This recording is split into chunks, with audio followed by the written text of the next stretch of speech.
Hello, I'm Ray Trotter, Principal of Wooranna Park Primary School. In a world where humanity may be its own worst enemy, the future will depend on the creativeness and character of our children to shape a better world. In order for this to happen, our schools must be a place of optimism, excitement and challenge, where students and teachers see each day as a journey full of purpose and where intellectual engagement and connectedness to the real world are priorities. In a moment, the school's Assistant Principal, Esme Kapp, will provide you with a brief introduction to the pedagogy and the importance of the physical environment in facilitating children's learning at Wooranna Park Primary School. Before this, I'd like to quickly highlight some of the school's beliefs and practices that distinguish us from other schools. At Wooranna Park, we believe that children are born with a hunger to learn, a drive to know, to discover, to model what they see, to become skilled. As such, we believe that a child's brain is not a vessel to be filled, but rather a fire to be ignited.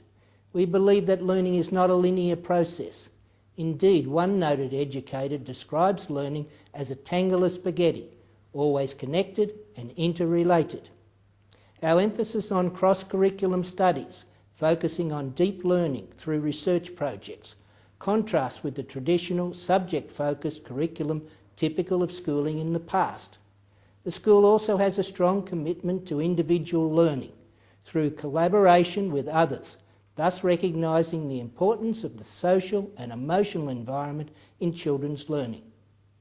Before closing, I'd like to thank the staff and students for their contribution to making our school such a special place.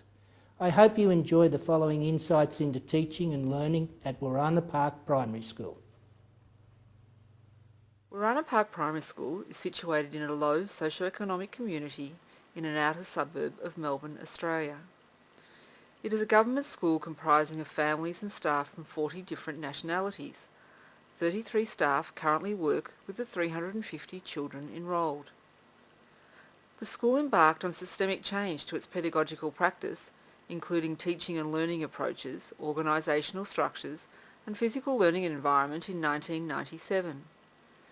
This has involved a change from traditional classrooms, in which teachers directed activities, to a model in which a large group of children work with many teachers within a single environment, where many experiences occur simultaneously. This has required the development of a new physical environment to support this approach. This also allows children to observe adults working collaboratively, where in the past adult interactions were hidden. The school has continued to reflect upon and modify its practices over the last 9 years through ongoing action research. Children come to school with a self-directed purpose, an openness to possibilities, and an eagerness to work collaboratively with their classmates. After a meeting with a home group teacher, the children move to various experiences determined according to their individual learning journey. Teachers working collaboratively will throughout the day take on various roles to support the children in achieving their negotiated learning goals. I would like to show you a few typical scenarios to illustrate the way we work together. One-on-one conferencing time is used to support and guide children in negotiating their learning. I want to write a song for graduation. Okay, alright, so that will be your goal for this week. Yeah. Songwriting, graduation song, 2 to 3 people in your group. Target teaching in small groups allows teachers to respond to individual needs. Could someone tell me what's the difference between the first paragraph and the second? What tells us that it should be changed? Sonu? In the first paragraph, they're like talking about what happened before. So it's going back to the past? Okay. What I want you to do now is to get out the stories that you've started. If you can find them for me, please. I want you to look at the story that you've written, and using your pen, I want you to try and mark where you think paragraphs should be. Workshops aim to provoke children's thinking about potential projects. Now guys, the reason we're up here at the moment is we're looking at our new project work called Multiculturalism, and we're trying to relate it to looking down the line at our arts festival and the projects that we'd like to present to not only the rest of the school but the Dandenong community. And I just wanted to get your ideas. Basically, our immersion workshop today is going to be based around storytelling, nursery rhymes and games. We see here learning agreement time, where the children are free to work independently or collaboratively on projects, or respond to provocations in the physical environment, moving freely throughout the unit with the guidance of a teacher. Children are free to negotiate their entire timetable and what they expect to achieve during that week. Projects may be as short as several weeks or as long as a year.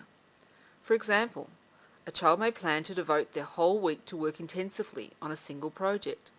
Workshops that they need to attend are repeated 3 or 4 times, allowing the child to select the most suitable time to attend. They will seek the expertise of one of their teachers, including specialist teachers, depending on the task at hand. Because of the many types of activities occurring at any one time, and the need to have some teachers working intensively with small groups of children, we had to find a solution to meet the challenge of facilitating all of these concurrent projects. Part of this solution was creating a physical environment that supports a wide variety of experiences. Working in this way reversed the traditional model in which teachers require things of students. Here, students require skills, knowledge and guidance of their teachers. A child requests assistance when they require it from the appropriate teacher. My role as the assistant principal is to support teachers in reflecting on their practice and to plan with them to implement the school's philosophy as outlined in our raison d'etre. The shared goal of the team of 5 teachers is that learning always takes place in meaningful contexts for all 110 students. Thanks everyone. Where are we at with the current environmental sustainability research project? I'll start. Future Eco Impact. Both Mary and I have been doing that. Pretty much the majority of the students have finished, apart from the ones that are doing animation at the moment, and they're getting skills from an SR so that they can put their animations together. The whole aim of the project is so that we can share collaboratively at the end understandings of environment from different perspectives. So we'll be looking at sustainability in a large forum. Yeah. So the immersion into the new project. Yep. How are we going with that one? Oh, very good. Through the immersions that we've done, multiculturalism, we've picked out 4 clear ideas of where the kids want to go, and we're going to try and link them into the Arts Festival, Portraits of Childhood. That's a little bit down the line, but for the moment our ideas are, one, going back to our roots of genealogy, sort of a look, creating family trees, projecting forward. Another one would be, well, one of the umbrella questions we've got is how does my culture affect the way I live? So it's looking at society and how it affects them and how it relates to their culture and the whole idea of what multiculturalism is. The school sees young children as social beings, full of curiosity and having the potential and desire to find connections and meaning in all they experience. In response to this image of the child, the whole school shares a similar approach to learning. Some aspects are, however, pertinent for working with younger children. Teachers continually question how can they provide experiences and ask questions that provoke children's thinking. Listening attentively with all senses is vital to an understanding of the children's thinking and in order to develop experiences which extend them further. To respond to the children's rapid development, it is necessary to continually negotiate their learning journeys using different learning agreement proformas. Younger children also need more time to develop important fundamental concepts, and they need more opportunities for reflection and sharing, which provokes thinking, discussion and future possibilities. Okay, you remember we've been talking about smells a lot Yeah. lately, and some of us went to the market, didn't we, to collect some things? Yeah. I'm going to blindfold you, so that means that you need to think about the smells. Yeah. And I want you to think about, where does that smell come from? Okay, where do you think this smell comes from? That one. From a plant or something. From a plant. I'm going to take it out so you can hold it and feel it. I want you to hold that and feel it. Have another big smell. Oh yeah, I remember what this is. It's the plant that was purple. Mm-hmm. Do you remember the name of that one? No? You have another smell of it. I remember that it used to be on my nanny's plant that was in her garden. Uh-huh. The one you're holding is called lavender. Lavender. You're I right. remember. Just like your nanny's one. And that's my little sister. Yes. Little sister. Little sister. And that one, that's for the people to walk in. That says chicken, eggs. Well done. Once a week I meet with the teachers from the prep unit. These meetings have a flexible agenda. Okay, how did we go with the grade ones introducing the felt mural to the preps this morning? Yeah, they did really well. The children were very excited by it, and we sort of got them thinking of it from their perspective of where the animals felt comfortable as well. So the children were sort of experimenting with the different habitats and where they believe they felt comfortable. So that's something we can put into learning agreement time. Yeah, For absolutely. next week to get them to interact with. We're trying to focus now on their theories, I think, with the smells Exactly. that we're pulling out. Will, Like, where does the smell come from? How does that smell, get there? What is the essence of that smell? How does it get there? Great. Great open-ended approach. So what are the priorities then for the next week? I think we're looking more in depth at smell. Yeah. And so setting up provocations that are related to the smell within the classroom. Also continuing their exploration of comfortable places and looking at where different things feel comfortable. We sort of started with workshops looking at where animals feel comfortable, but also taking that back to natural materials, so that things that they're finding on their walks in the local community and where they feel comfortable related to each other, and really getting them to justify their theories and why that should be there or there and create that discussion. The results of a new design project are also emerging. The Da Vinci Centre, established in 1999, a project aimed at combining creative resources together rather than isolated resource centres spread throughout the school, has been relocated to the centre of the school and comprises of a number of facilities, including a library stocking all books in the school, teacher resources, parent resources, a variety of meeting spaces, a platform for robotics and technological construction, a multimedia room, and a film recording and performing studio.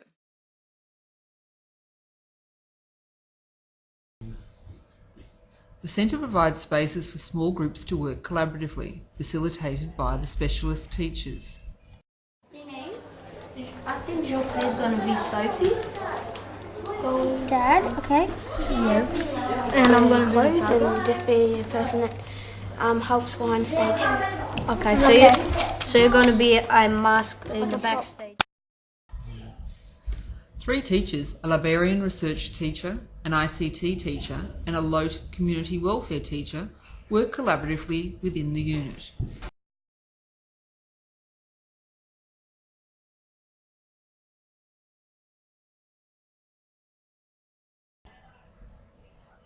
The children from each complex come to the unit together. This provides collaborative planning time for the classroom teachers.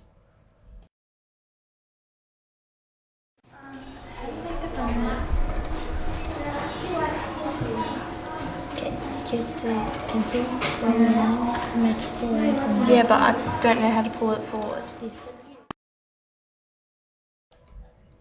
The goal is that children bring to the centre their individual and class projects. Specialist teachers use their expertise to further scaffold the children's learning.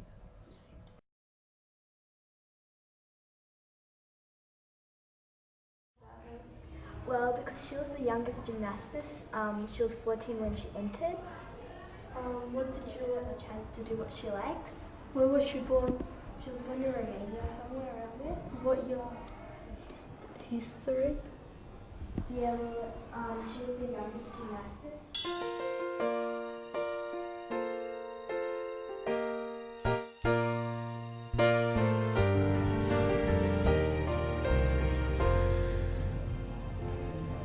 We have been together all these years, we have stood side by side. Now it's time for us to go, but we enjoy the ride. The school is developing a focus on filming, animation and songwriting. A tradition for the Year 6 children is to write a graduation song. And reach our destiny. Each one of us is on our own journey. Each one of us is on our own journey. Central to the school's refurbishment program, to align the physical environment with the school's pedagogy, was interior designer Mary Featherston. I asked Mary her thoughts on design and the design process. Yes, I think that what we're doing here is really to create a new type of learning space, one that is more dynamic, more democratic, and that hopefully better suits the school's way of being with children and the school's approach to learning. But in this case, we're doing it within the constraints of a very typical school building, with its long central corridors and the classroom boxes that open off to both sides, which is referred to as the double-loaded corridor, and it's very familiar all over the world. But here, by partially removing the walls, putting in walls in different places, different angles, by changing floor levels, by using different kinds of furniture, all those things, we are creating a very wide diversity of different settings to support all the different experiences that you want the children to have. And of course they've been very actively involved in the whole design process to help us understand what the needs are in great detail. But I think it is a different type of space, and I think that it's not the closed classroom and it's not the big open field, big open space. It's somewhere in between. It's much more purposeful and diverse, all the way from small, intimate spaces for one child to work alone, for small group discussion, for targeted teaching groups, and then we've got the studios for wet, messy work, or the dark theatre space for drama and music and movement. But the thing that is very different is that all of those spaces form an integrated unit, and the space flows between them, which means that the children and teachers can move freely, and those spaces are always accessible to the children within the course of their investigations. But I think essentially the role of the designer is always to create places that work well, that function well, but that also feel good. So we're dealing with the tangible and the intangible aspects. And ultimately we just want to create places where people want to be. Thank you. Collaborative research-based projects are at the core of learning in this school. An example of such a project, and the one that went over a whole year, is a felt mural developed by the prep children. Whilst exploring the concept of relationships, the prep children continually conveyed their fascination with animals. So opportunities were presented for the children to explore the relationships of animals to each other, to their environment and to people. The teachers were astonished on listening closely to the children's theories to find that one of their beliefs was that animals in the wild are dependent on humans to provide their food. Development of the project evolved through teachers and children together, revisiting the documentation of their growing understandings.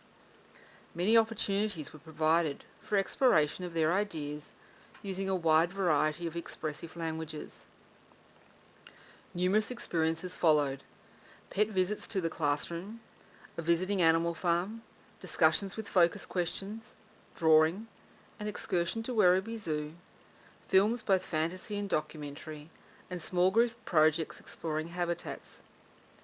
The children's theories were very complex and included fantasy aspects, including responses to the film Madagascar.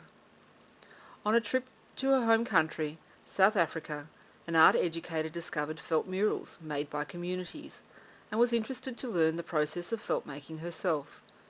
On her return, in a workshop for the children, she presented images of her trip. This provoked children and teachers to choose to create a felt mural of their discoveries.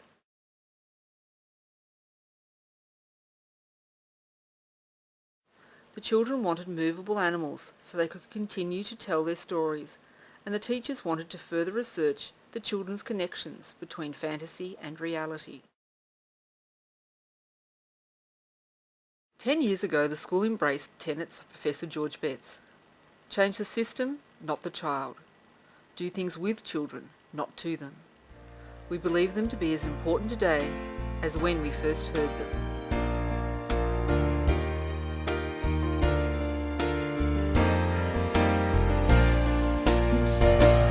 We will walk the walk and talk the talk.